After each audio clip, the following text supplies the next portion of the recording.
So, about that college fund we set up for you. My aunt began at Christmas dinner, her voice trailing off as my parents suddenly developed a keen interest in the tablecloth. My heart sank. College fund. I'd been working 3 jobs to pay my way. The evasion, the guilt in their eyes, it all screamed of a deep, hidden betrayal that, once uncovered, would redefine every relationship and reveal the true cost of their secret. Hey Reddit, I'm 24 and I just finished college last year, working through it all mostly on my own. What I'm about to tell you feels like it came straight out of a soap opera, but it's real, painfully real. I grew up believing my parents couldn't help much financially. They never said they didn't want to help, but it was clear from the way they talked around money and the way we lived that if I wanted to go to college, it was on me. So I worked 3 part-time jobs most semesters, sometimes for when it got rough, and managed to scrape by. I'm not someone who likes to complain, so I kept quiet. I was proud of how hard I worked. This past Christmas, though, everything changed. We had our usual family dinner at my parents' house. It was the same group every year: Mom, Dad, Aunt Lorraine, my mom's older sister, and a handful of cousins. Aunt Lorraine is a bit of a wild card, always hovering between being family matriarch and full-blown drama queen. She's the type who enjoys having the upper hand in family conversations, always with a sly remark or a knowing smile.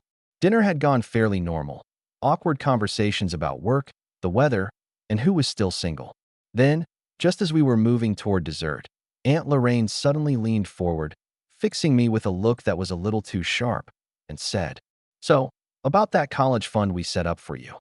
Her voice was calm but heavy, like she was dropping a bomb and waiting for the fallout. My fork clattered onto my plate, and the room fell silent. My parents' eyes instantly dropped to the tablecloth, and they started shifting in their seats like they were uncomfortable. I remember Mom twiddling her napkin nervously and Dad suddenly acting fascinated by his water glass. I swallowed hard. College fund. I never heard of this. Not a single word.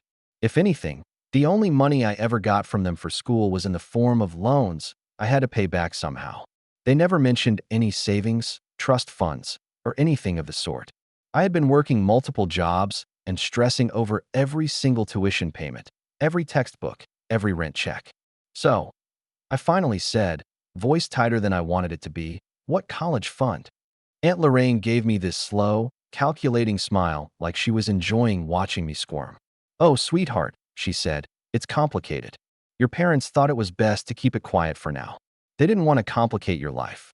Mom finally looked up, eyes watery but guarded. "We set something aside for you years ago. A fund just for college. But some things happened." "Some things," I echoed, already sensing how this was going to go. Dad jumped in, voice flat and clipped. "Your uncle got involved. He ran into some financial issues, and the money didn't stay where it was supposed to." I blinked. "My uncle? Which uncle? What financial issues?" I looked at them both, searching for the truth. "Why didn't you tell me any of this? Why did I have to pay for everything myself?" Mom's gaze flickered to Aunt Lorraine, who shrugged as if to say, "I told you so. You needed to be independent," Aunt Lorraine said, voice laced with something close to satisfaction. That hit hard. I sat there, my chest tightening. All those years of stress and exhaustion, all the late nights juggling work and school, and they'd been hiding a safety net from me. I wanted to scream, to ask why they had kept this secret, but the silence around the table was deafening. The rest of the night was a blur of half-answers and vague excuses. They danced around details, talked in circles. It felt like they were protecting someone, maybe themselves, but it was clear they weren't telling me everything. After Christmas, I started to ask around, old friends of the family, distant relatives, and what I uncovered was worse than I imagined. This college fund wasn't just mismanaged. It had been deliberately diverted. There were whispers that my parents had taken control of the money early on and used it for other things: a family business that failed, luxury vacations they never mentioned, and a string of debts they paid off without a word. My uncle, whoever he was, seemed like a scapegoat in the story they spun to cover their tracks. And the more I dug, the more I realized this wasn't a one-time mistake. It was a pattern. They had lied and manipulated to keep up appearances, all while I struggled to stay afloat. They weren't just neglectful. They were actively working against me. The family Christmas dinner that was supposed to be warm and festive became the moment I saw my parents in a new light. Villains in my story, and I had to decide what to do next. But before I could even figure that out, Aunt Lorraine sent me a text that changed everything. It read, "Be careful digging where you don't belong."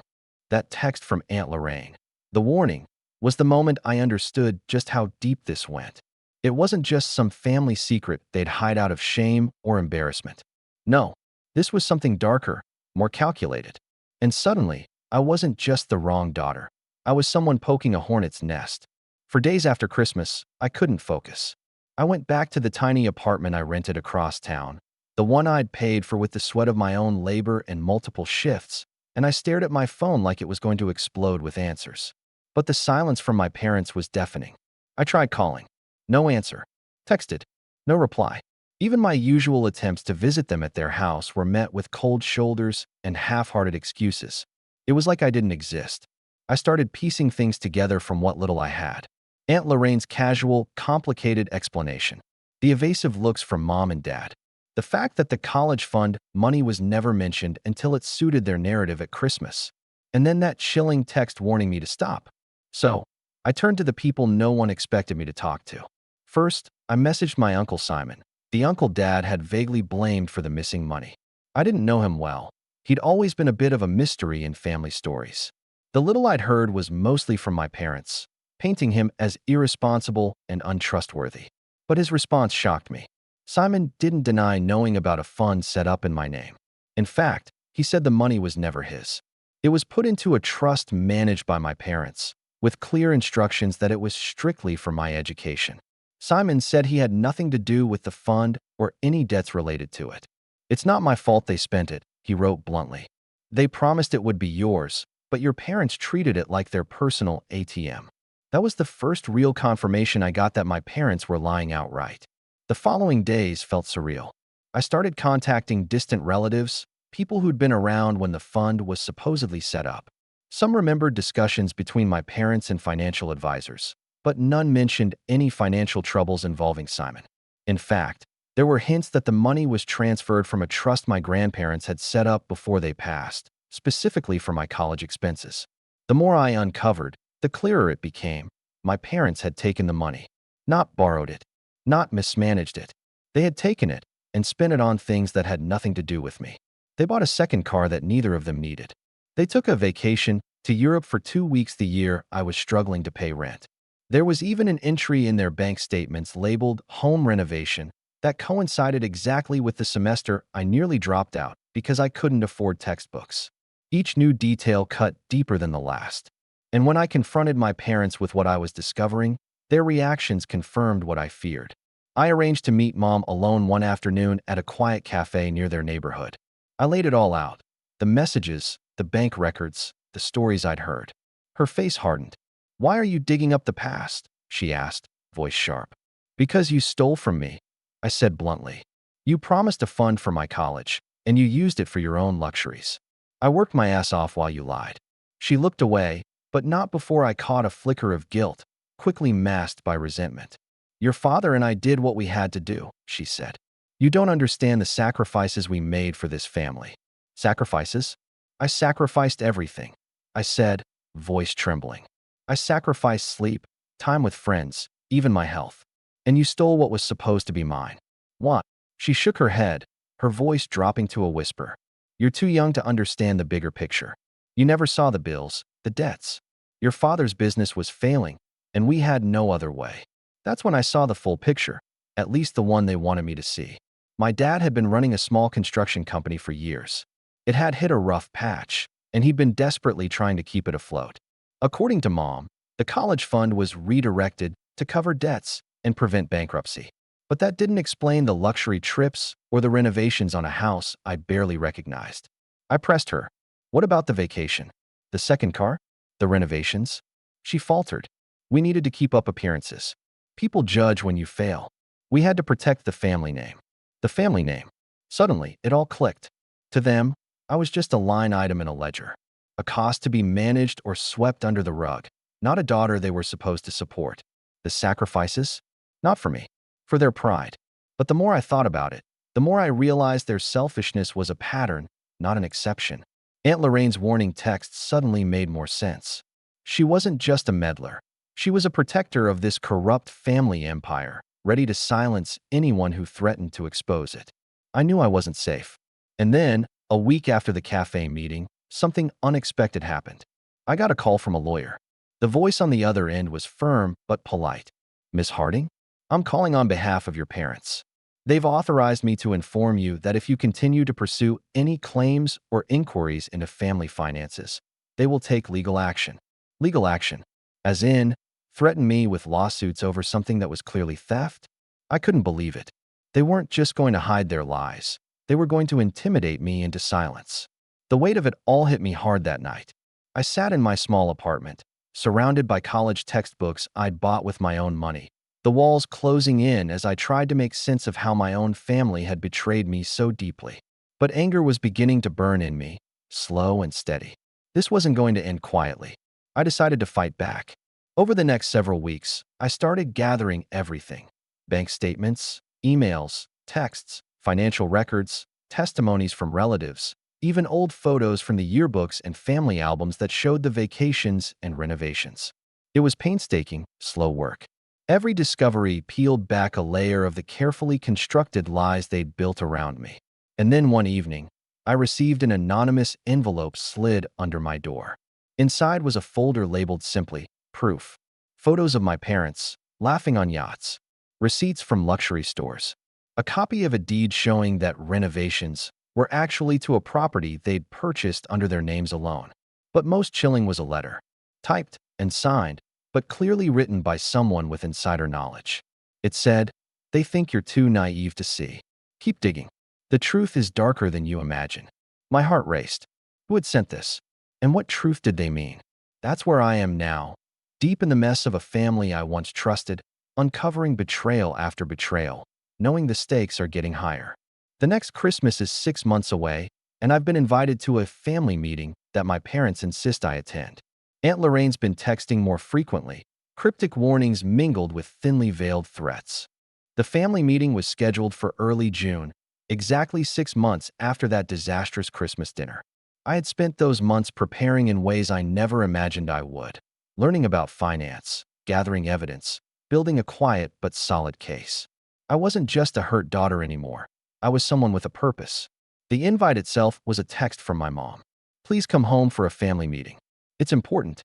I stared at it for a long time. The word home felt like a trap, but I needed to know what they were planning, and I needed to see their faces, to look them in the eye. So I went. The house hadn't changed much, same oak floors, the same faded wallpaper in the living room, but the air felt heavier, tense, like the walls were holding their breath, waiting for a storm. I was greeted by Mom and Dad standing stiffly in the hallway, with Aunt Lorraine nearby, arms crossed, eyes sharp and calculating. My cousins lingered in the background, trying to look uninterested but obviously watching me closely. The meeting was set in the dining room, the same table where Aunt Lorraine had first mentioned the college fund. The tablecloth was the same dull cream color, but this time I barely noticed it. Mom started, clearing her throat. "We invited you all here to discuss family matters," she said, voice carefully controlled. Aunt Lorraine took over, smiling with the kind of smile that doesn't reach the eyes. "We've all been through difficult times, and we want to put the past behind us." I knew that was a lie. Dad chimed in next, voice low and serious. "We want to discuss the financial concerns that have been raised." That was my cue. I took a deep breath and pulled out a folder from my bag, the one I had carefully assembled over the last 6 months. "I've been doing some digging," I said evenly, "and I want to share what I found." They exchanged looks. Mom's eyes flashed with irritation, Dad's jaw tightened, Aunt Lorraine's smile thinned. I laid out the evidence methodically: bank statements, emails, receipts, photos. "Here," I said, sliding a photo across the table.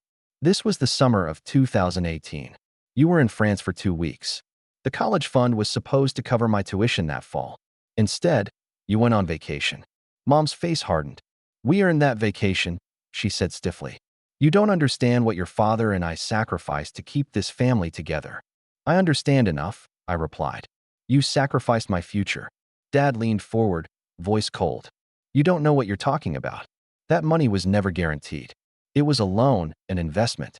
"An investment?" I asked, incredulous. "In what?" Your business that you failed to save?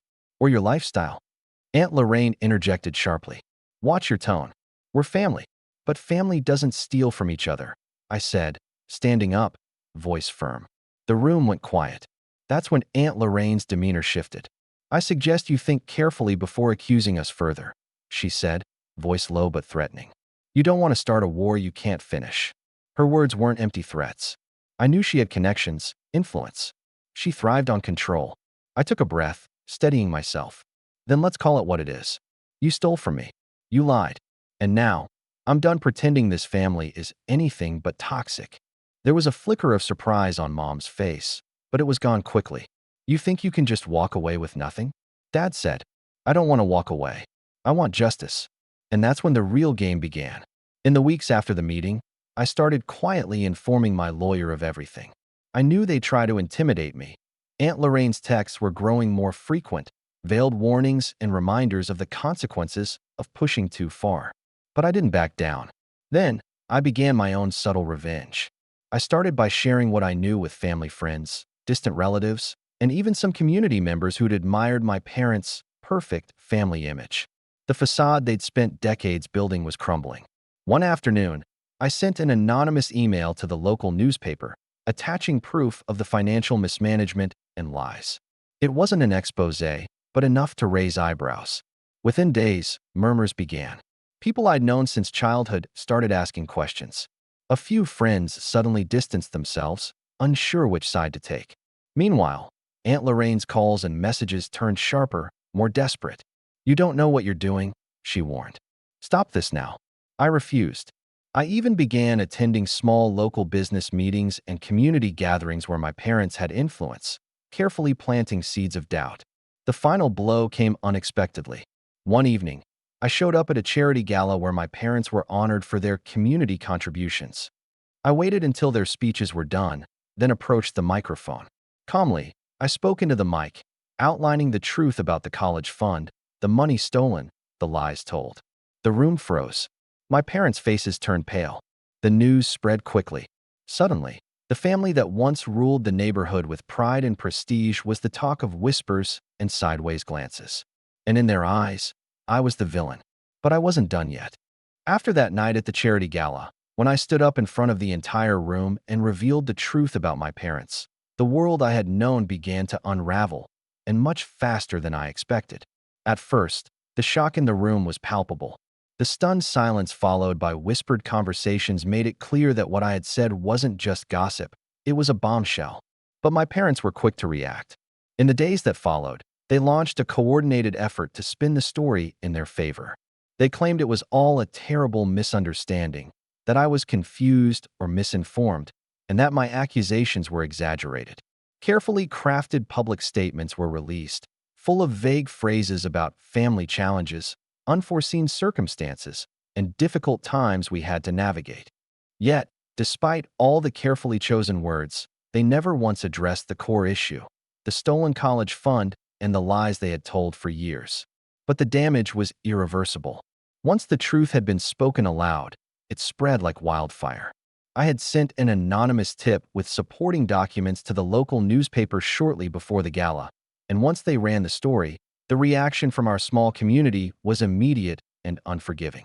Details about the secret college fund, the money that should have supported my education but was instead funneled into luxury vacations, second cars, and renovations, dominated conversations. People who had admired my parents' successful image were shocked to learn of the greed and deception beneath the surface. Even some of my own cousins, who had previously defended my parents without question, started to distance themselves as more secrets leaked out. The family's carefully curated reputation, the one built on appearances of stability and success, crumbled completely. For years, my parents had cultivated an image of generosity and community involvement. Now, that facade was shattered, revealing selfishness and greed in plain view. The pressure from the community forced some unexpected consequences. The charity organization that had honored my parents with awards and accolades opened an internal review of their association with them. Questions arose about how genuine their contributions had been when their financial integrity was under such scrutiny. Meanwhile, the local business council, already suspicious due to rumors of financial difficulties in Dad's construction company, launched a formal investigation. They uncovered significant mismanagement, questionable expenditures, and financial improprieties that had been hidden from creditors and clients alike. In parallel, I moved forward with legal action. My lawyer filed a formal civil lawsuit demanding restitution of the stolen funds. We also sought compensation for the emotional toll their betrayal had caused me. Years of struggling alone, feeling abandoned by the very people who should have supported me unconditionally. As the lawsuit progressed, my parents dug in their heels. They refused to admit any guilt and launched their own aggressive defense. Their attorneys attempted to intimidate me with threats of countersuits, lengthy delays, and complex legal maneuvers designed to exhaust my resources and willpower. But I was prepared. I had spent months gathering every scrap of evidence, bank statements, emails, testimonies, photographs, and was ready to expose everything. The court proceedings were grueling. Each hearing dredged up more painful memories and forced me to confront the reality of my parents' actions in front of strangers. But with each witness who stepped forward, family friends who overheard incriminating conversations, financial advisors who confirmed the true purpose of the trust, even distant relatives who attested to the family's extravagant spending habits, the truth became undeniable. Eventually, the judge issued a decisive ruling. My parents were ordered to repay the full amount of the college fund, with interest, and cover all my legal expenses. More importantly, the court acknowledged the emotional abuse I had suffered because of their deliberate deception and neglect, marking it as an aggravating factor that increased the severity of the judgment. During the trial, Aunt Lorraine's role as the family protector was thoroughly exposed.